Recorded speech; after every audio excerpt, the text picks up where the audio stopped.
Hey guys, this is Toxic. Basically, gonna talk about some of my favorite songs by Britney Spears. I'm basically doing it because of her Female Fatal tour. I thought it'd be fun. Basically, give a point of view on what songs I like by her. Um, I think the unreleased songs. She had a ton of unreleased songs that are just great. I didn't even know how many songs she had. I mean, I thought I had all of them, but there are some more that I like to download. I heard them on YouTube. Um, but I thought I had all her unreleased stuff, but I guess I didn't. I'm mad they took down WineWire because that's where I got them. There's my kitty. Yeah, he likes Britney Spears too. Okay, so the first song that I like by her is sometimes she actually hates this song. I know it's also voted as one of the worst love songs ever. I disagree with that. I think it's a cute love song. I really like sometimes a lot.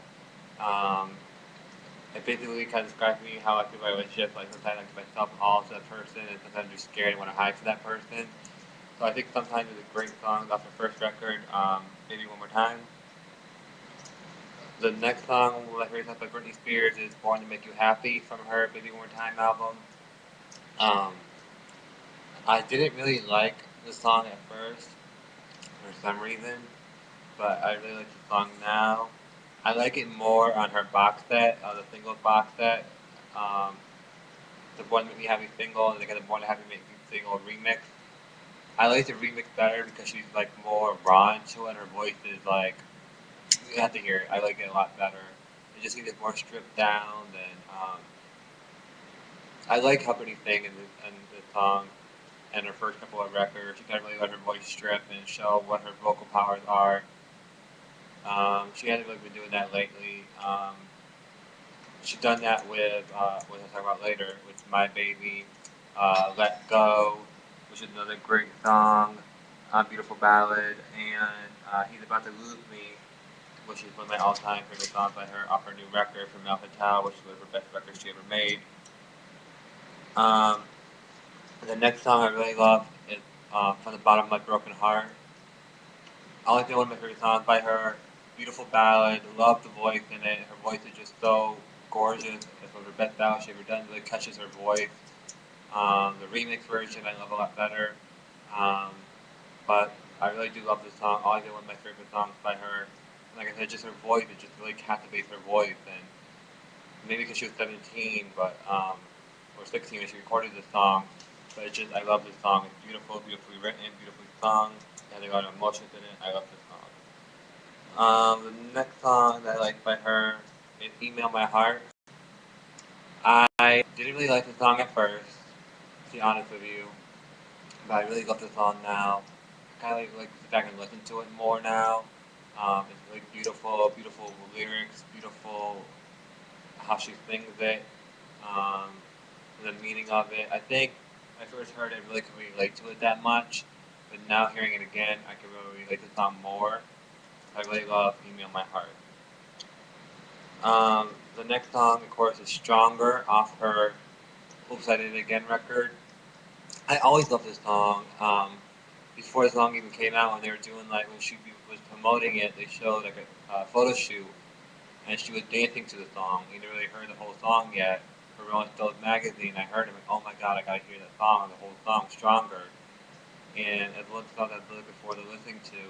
I think she should sing it more. I definitely think she has more meaning into it now. Basically, what she went through the last couple of years. Love the video, the hot video. Um, I just love the part where she goes, "Here I go on my own. No need anybody to be better off alone." Love it. Um, so I love that. Don't Go Knocking on My Door. Another great song by Britney Spears.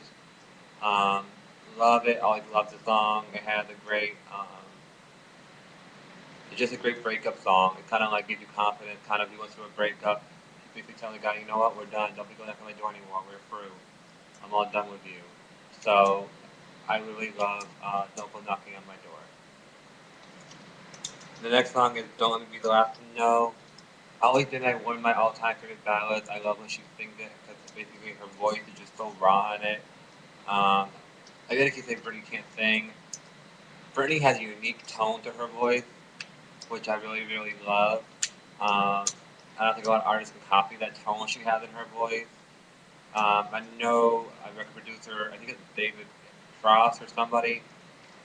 He was like, yes, um, Whitney Houston, Mariah Carey, Celine Dion, they have a great, powerful ballad half voice, but Britney has this something in her voice where it's just unique and interesting and very different in her tone of voice.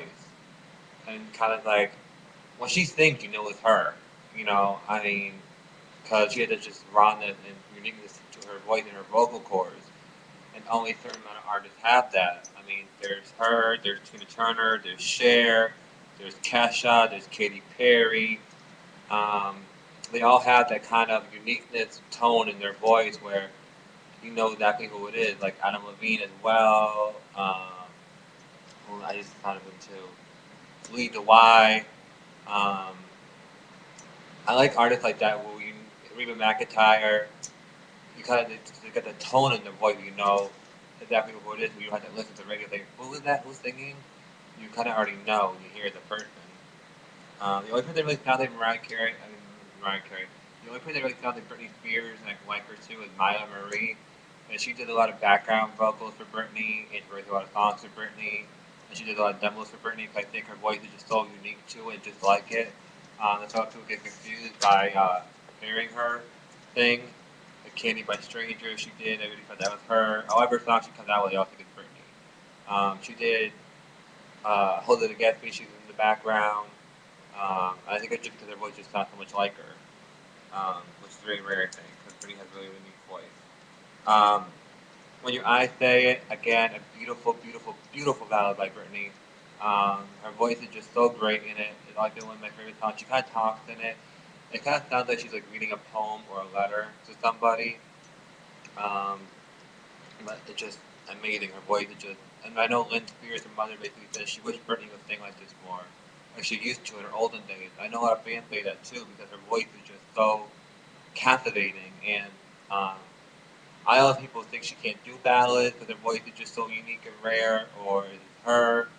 I know she said her voice got a lot deeper over the years, which you kind of can tell, and he's about to lose me, but her voice sounds perfect in My Baby. So I mean, Um, Where Are You Now? Love this song. I heard a demo of it. More better, I think. Um, Again, because the voice is it's more stripped down in the demo, and you can really hear that in her voice. A lot of the songs, I mean, on that not on Blackout yet, but the demos for Blackout, the first song they recorded for Blackout, all the songs, the demos actually sound better than the actual music on that actually get made to the CD. Um, because it's more of her voice, it's less auto tone. Um, Break the Ice is a lot better, I think. Um, a lot of the songs are a lot better on the demo version with her on there, and then when they actually put it on the record, the finished product. I know a lot of people said that. I actually have Blackout, and I have the demo versions of Blackout with her on there, and everybody says she sounds a lot better on the demo versions of Blackout because just her voice is more raw, more just her about so much music and so much overproduced, and she still has a great voice. I don't know why he keep trying to cover it up for it. Um, the next song is "Slave for You." Love "Slave for You." Um, Basically, it's just a great song, great dance. The video is absolutely hot. I mean, I went to a club after I saw that, and it just I really wish that stuff would happen in the club. And I always said, "To the World End" reminds me of "Slave for You." Um, Part two, it just reminds me of the water's coming down and everybody's sweaty and they're kind of like all over her. And it really just reminds me of Slave for You. I know, of course, towards the world, and she pulls that cover off and she's kind of looking around. It kind of reminds me of Slave for You. She's on the balcony and she goes like, and they show her and they go, and she goes like that. So it kind of, to the world, that kind of reminds me of Slave for You Part 2. I really do like Slave for You a lot. I love the dance move, I like the breakdown of it. It's great. I really loved it in the circus tour, so the circus tour was hot. Slave for You. Overprotective, I love this song. I think a lot of people can relate to this song. It's one of my favorite songs by her as well. Um, and she basically said the same thing. A lot of people can relate to this. I like the remix version a lot better. Um, I like the original version, but I like the remix a lot.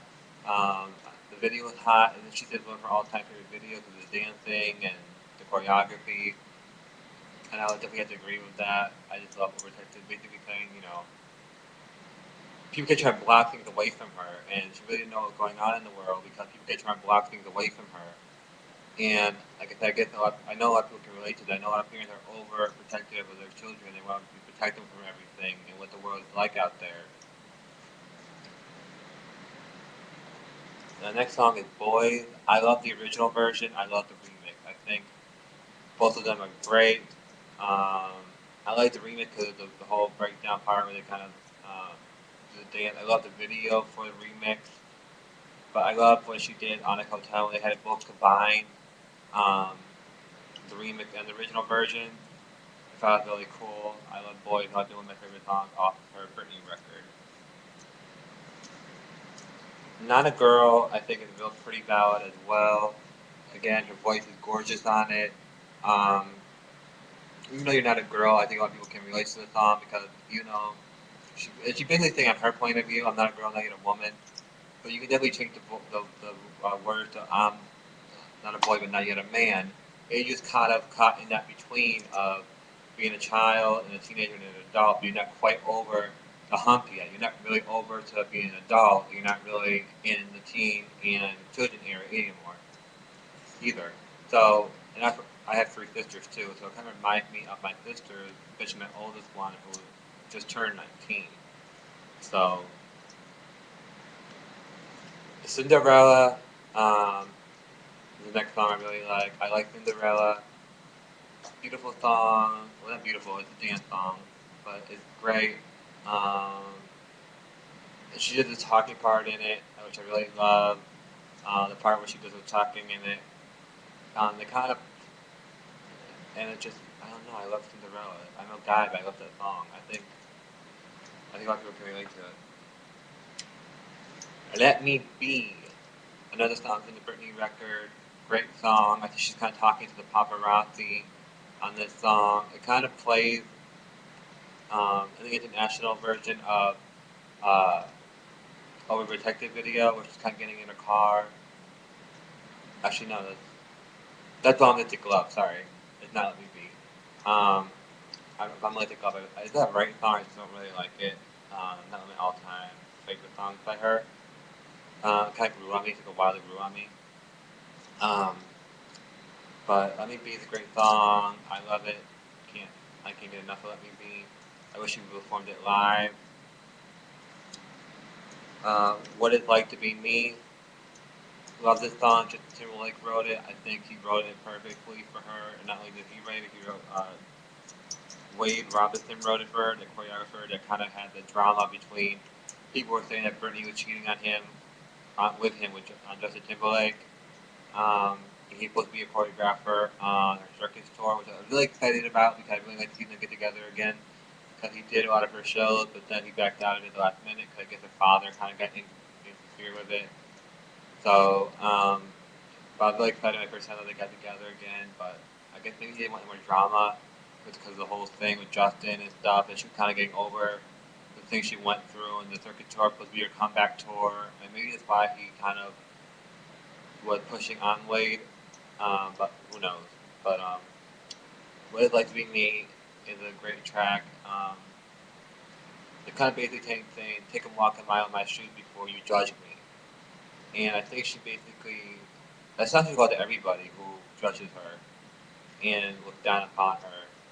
I think I really should look at her and applaud her for what she went through and how she went from a pop superstar until she started falling, crashing down, and burning, and they thought they'd never see her again.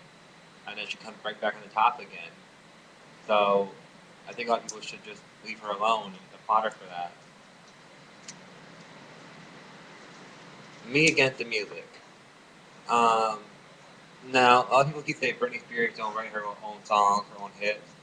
Half the Britney album she wrote. So, and then she wrote Dear Diary, which isn't a great track, but she wrote it. And then the Britney album she